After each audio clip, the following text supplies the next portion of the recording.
They moved us out of the forest in November and into a cooperative farm maybe 75 miles further south, in a place called Lebiaje. Our mother died there. Throughout the winter, we worked in the forest stripping the trees, preparing the trees, mostly pines, for poczocka, which meant that we drained the resin during the summer. The Russians used resin to support the war industry. They made gunpowder and artillery out of the resin. On February 10th, my brother and I came back from working in the forest. We had been working for 11 hours. We were cold and hungry. Our supervisor came and told us that somebody had to go to the place where we used to live, where our father was still a watchman, and tell him to come back home. But our mother forbid my brother and I from going. "You are too tired, and it is too cold." She decided that she would go instead, and she went. She went. It was maybe 6 miles in the deep snow. How she got there, I don't know. But she got there. And she returned home together with my father after midnight. In the morning, my brother and I went back to the forest to work. Again, we worked all day. We returned home from work, and we saw that our mother was dying. We never learned what had made her so sick. What it was, we didn't know. When she sat on the bunk beds, we only had bunk beds. We didn't have any bed clothing, nothing. We slept on the boards. When she was sitting down, she could breathe. But when she wanted to lie down,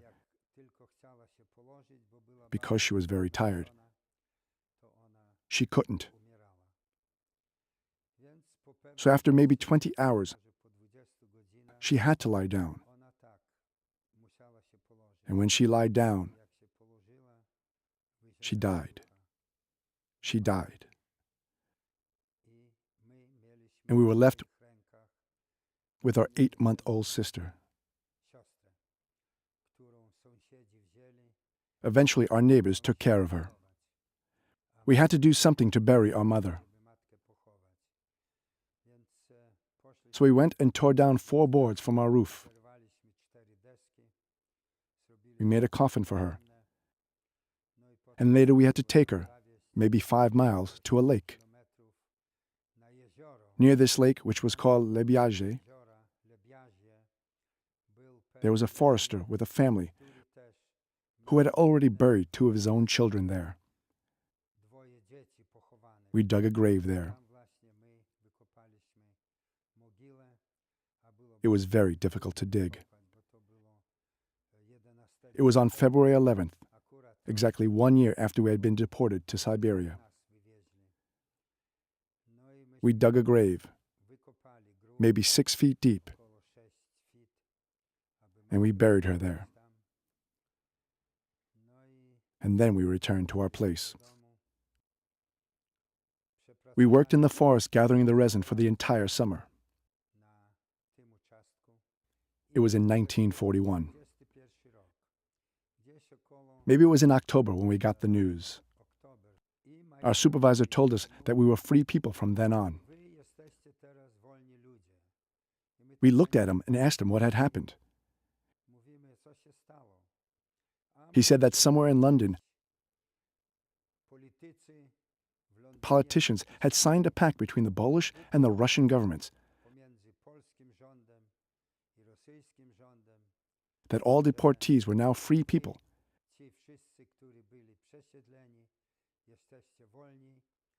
and could go wherever they wanted to, only not to the west. We could go to the north, to the south, to the east. We finished our work gathering resin. and we wanted to work in a sawmill. There was a sawmill not too far from the place where we were already working. They gave us a horse to bring our things to the new place. Not all of the deported families moved. Maybe 6, 7 families moved. They gave us a barrack to live in. So we lived there.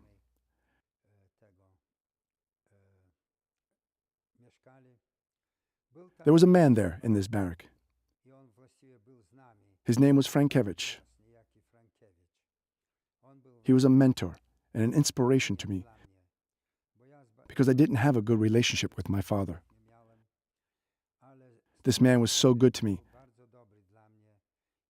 and I often talked to him. He always told me, "You young boys, you have to get out of here.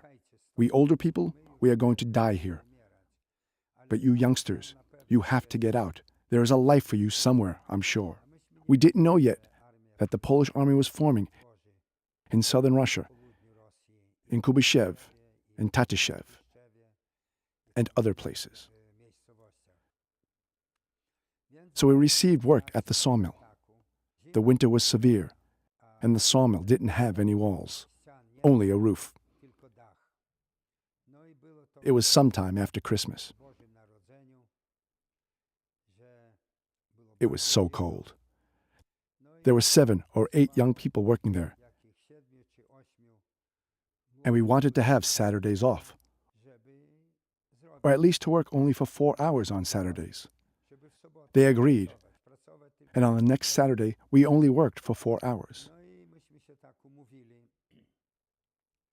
After the 4th hour, I shouted, "We have finished work. Let's go home." We went home. Of course, the Russians didn't like it, and the situation became serious. How come the Poles are on strike? But we felt that we were free people,